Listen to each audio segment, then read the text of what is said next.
Hello, it's 9 p.m. in RTD's Time to English New Edition. For tonight headlines, we have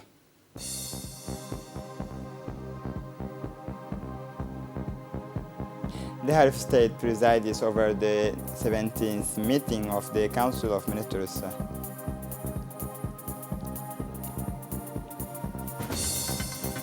For the international scene, in Kenya, sanitary pass required for access to public places. Welcome to our newsroom. Under the chairmanship of His Excellency Ismail Omar Guelleh, President of the Republic, Head of Government, and the 17th sessions of the Council of Ministers took place this Tuesday, 23 November 2021.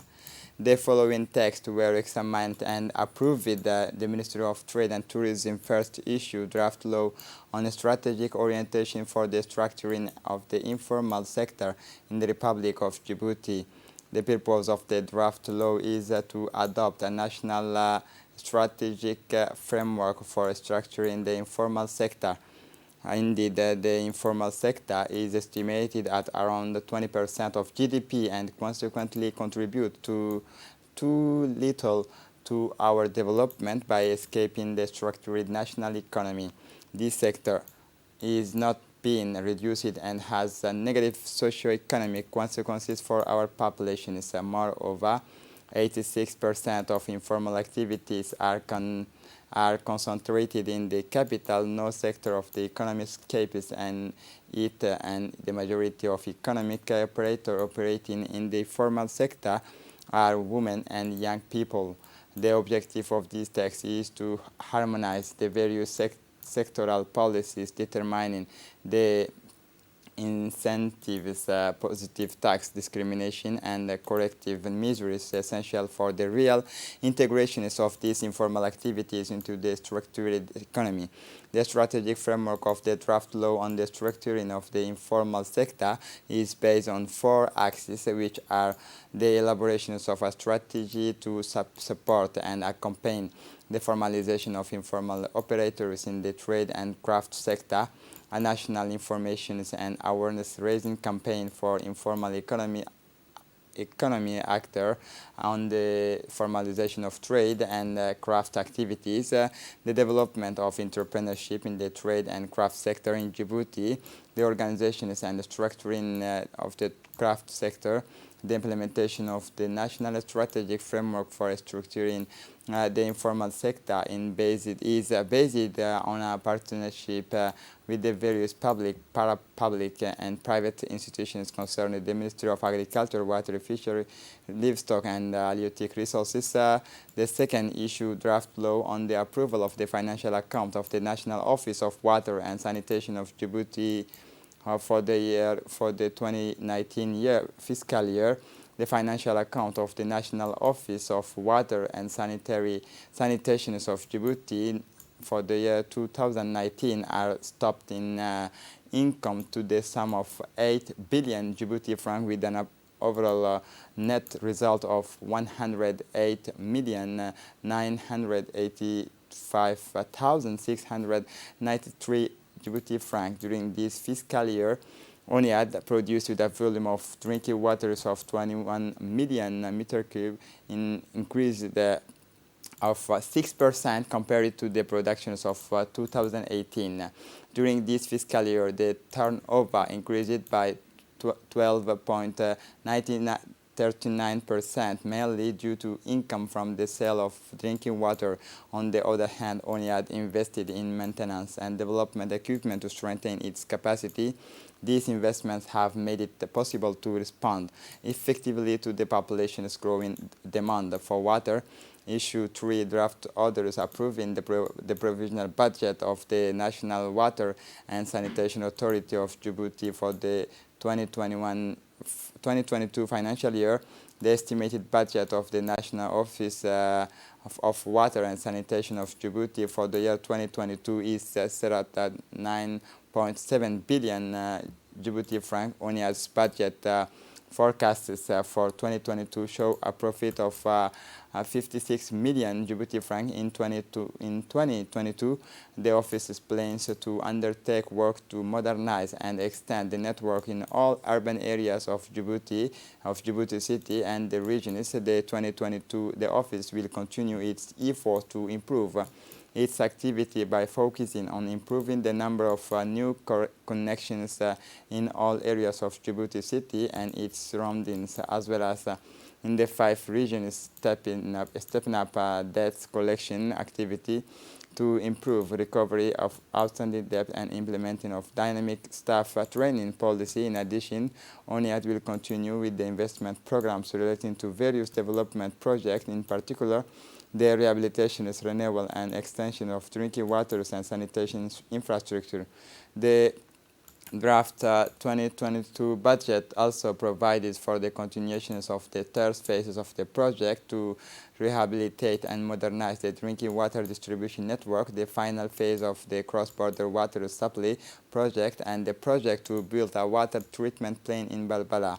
The fourth issue draft orders adopting the draft 2022 budget of the National Fund Analysis Laboratory, the provisional budget of the National Food Analysis Laboratory, LANA, for the year 2022 is set up at 461 million Djibouti franc. The establishment of the National Food Analysis Laboratory has made it possible to achieve the targeted objectives, such as improving the quality of imported food products through surveillance and the establishment of an integrated health control system, setting up at health surveillance and monitoring networks, and making available rapid and reliable diagnostic tools for food industry professionals. This provisional budget for 2022 will enable the laboratory to meet current needs, improve analysis techniques, and strengthen food safety control at the national level. The Minister of Energy in charge of natural resources, the fifth question is draft order approving and making enforceable the provisional budget 2022 of the International Company of Hydrocarbons of Djibouti. The provisional budget of the Djibouti International Hydrocarbon Company for the year 2022 is set up at 39 billion Djibouti franc, an increase of 10 billion compared to 2021 budget. This increase is mainly due to the rise of hydrocarbon prices, which is expected to continue in the last half of 2022. In 2022, the company aims to continue its diversification programs through to oil business chain, both upstream and downstream, especially in the transport, storage, and refining of oil products. The Society of Hydrocarbons of Djibouti plans to carry out a major investment programs in 2022, estimated at 1.3 billion, which will largely involve the construction and fitting out of the company's new headquarters. The Ministry of Budget, the sixth question is draft order on the separations of parcels of land located at the airport. It is made distractions of the title 675 subscribed to the land book in the name of the civil aviation located at the airport. A parcel of land of a surface of 5,000 meters square. The said parcel of land distracted is assigned to the Ministry of Infrastructure and Equipment and will be put at the disposal of the company Air Djibouti SAS. The plot of land is intended for the establishment of a Beira Aviation Academy. Ministry of Labor and in charge of formalization and social protection. The seventh issue draft decree on appointment are appointed Mr. Mohammed Idris Farah, Senior Advisor at the Ministry of Foreign Affairs International Cooperation, Mr. Mahdi Absiye Bouh, Acting Director of the Bilateral Relations at the Ministry of Foreign Affairs International Cooperation. As part of the project to fight female genital mutilation and sexual reproductive health with the technical financial support of the UNFPA, the Ministry of Women and Family organizes inter-religious advocacy session on the total abandonment of the female genital mutilations in the municipality of Balbala and on continuous of of Balbala and Bulaus within the Ministry of Women and Family. This session is attended by the Minister of Muna Usman Aden, where part of the overall project to raise awareness on the issue of the female genital mutilation is its total abandonment. The objective was to contribute to improving the community's knowledge of the consequences of the female genital mutilations on girls. It was a question of enlightening the religious point of view on female genital mutilation and exposing the physical and psychological consequences of the female genital mutilations and the future of women. These awareness-raising sessions allowed for a fruitful exchanges and a relevant debate of the FGM-related issue between the Minister of Women and Family and the participant. The Minister of Environment and Sustainable Development, His Excellency Mohammed Abdul Qadir Musa Hilm, received in his office Eric Overvest, Acting Resident Coordinator of the United Nations System in Djibouti, and Ms. Tarwa Amze Hassan, Development Coordinator. The meeting was attended by Dean Abdel Omar, Secretary General of the Ministry of Environment and Sustainable Development, Mr. Adan Hassan Almi, Technical Advisor to the Minister, and UN System Coordinators and the Minister of Environment discussed the environment in Djibouti, including the impact of climate change, the protections of biodiversity, and the fight against desertification. The Minister also highlighted the efforts of the Djibouti government to implement the Sustainable Development Goals. Finally, the Minister of Environment and Sustainable Development expressed his wish to strengthen cooperation between Djibouti and the United Nations system in the field of environment and sustainable development. The Minister of Energy in charge of Natural Resources, Yunus Ali Geddi, and the Minister of Syrian Urbanism and Housing, Ms. Amina Abdi Aden, jointly received a delegation from the French Development Agency this Tuesday, November 23, 2021, at the offices of the Minister of Energy in the presence of their close collaborator.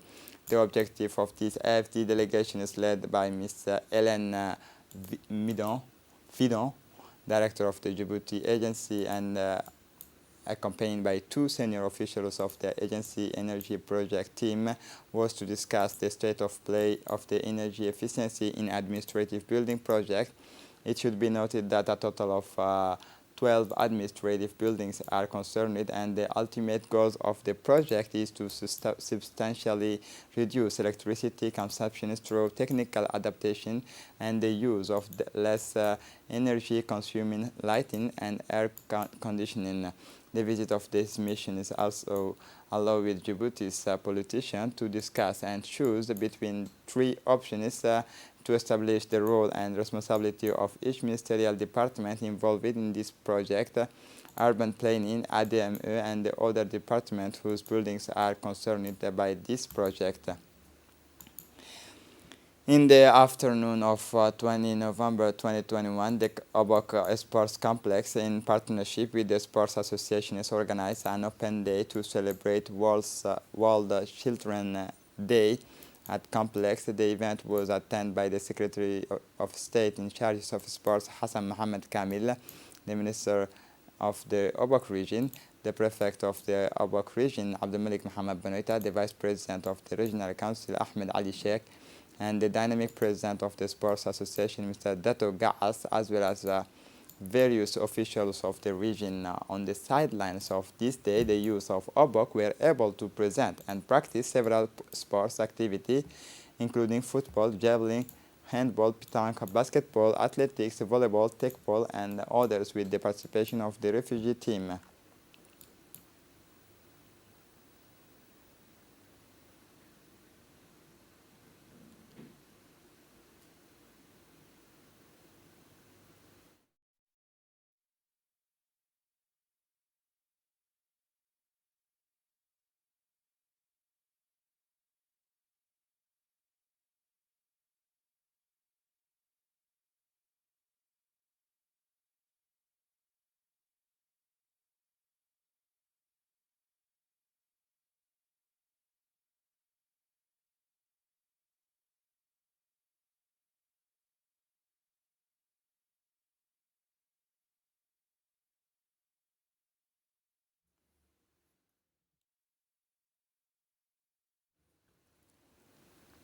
The Secretary of State in charge of sports, His Excellency Hassan Mohammed Kamil, said today we are gathered in Obok in partnership with the Sports Association who organized an open day to celebrate World Children's Day at the complex.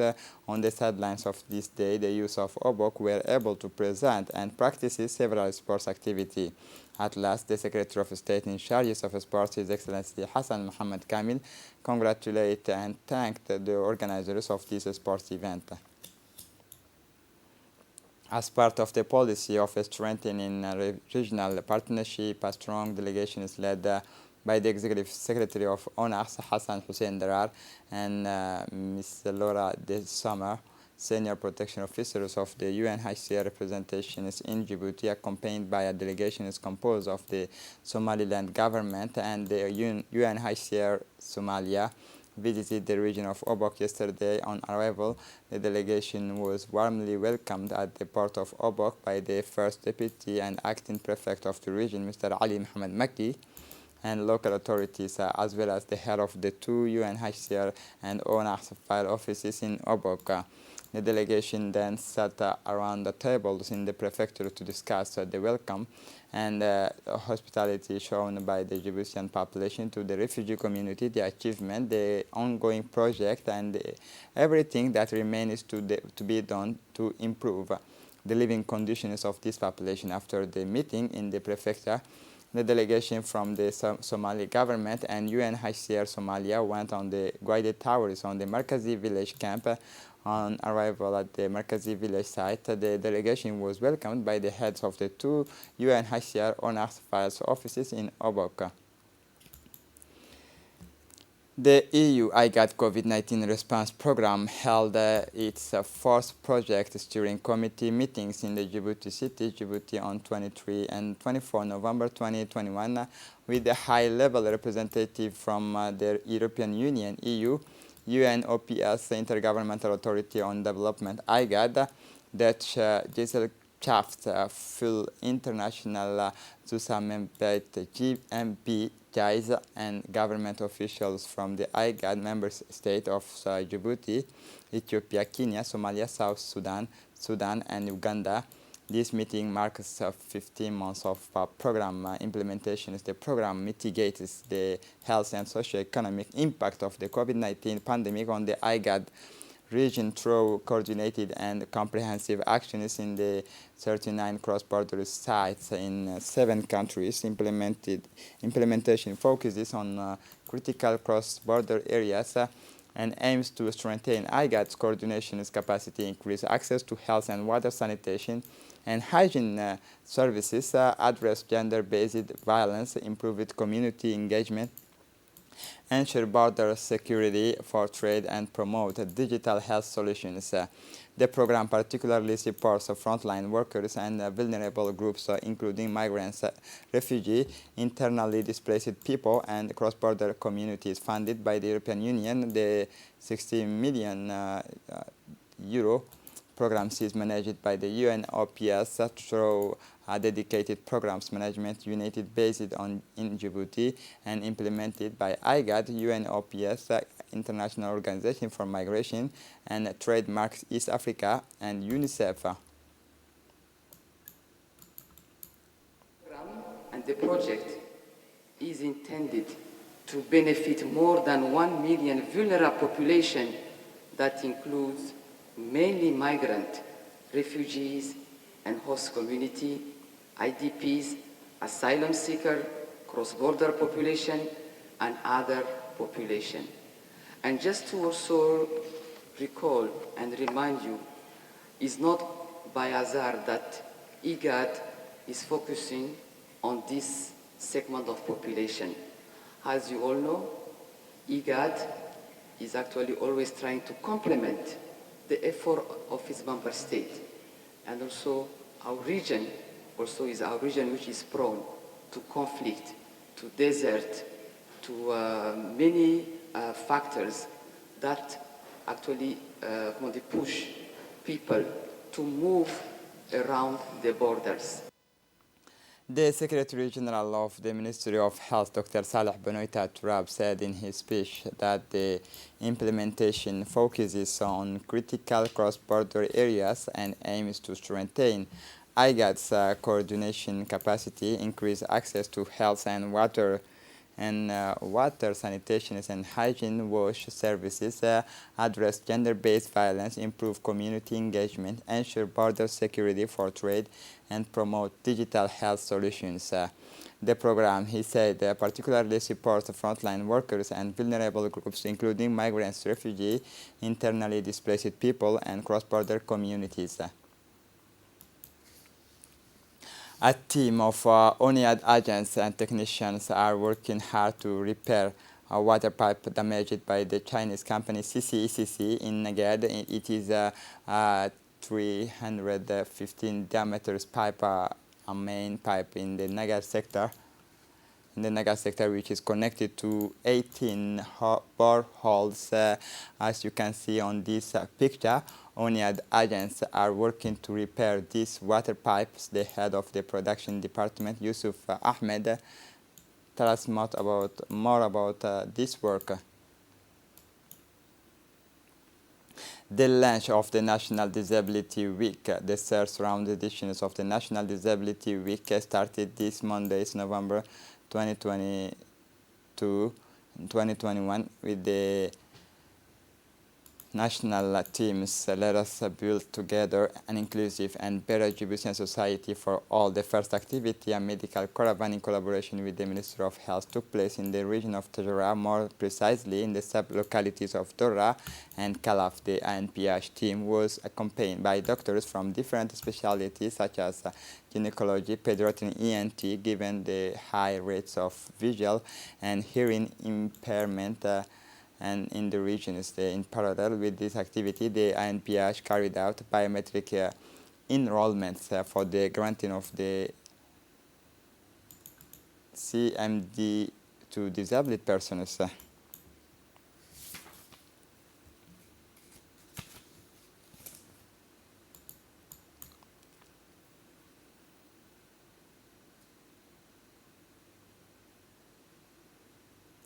Following patrol operations to monitor the maritime coastline, Djibouti Coast Guard teams intercept on Friday, 21 November 2021 on Daley in the region of Obok, Yemeni fishing boat engaged in illegal fishing activities in our territorial waters. Thus, 2 fishing boats of the Galba types and 22 crew members, all of Yemeni origin, were intercepted during these operations. A significant quantity of fish of different species, including swordfish, was also on board the fishing boat. The investment was entrusted to the Coast Guard Research, Investigation and Judicial Affairs Brigade, while the fishing boat were seized pending a court decision. This operation is a new testimony of the permanent commitment of the Djibouti Coast Guard to protect the richness of our country's maritime fishery resources.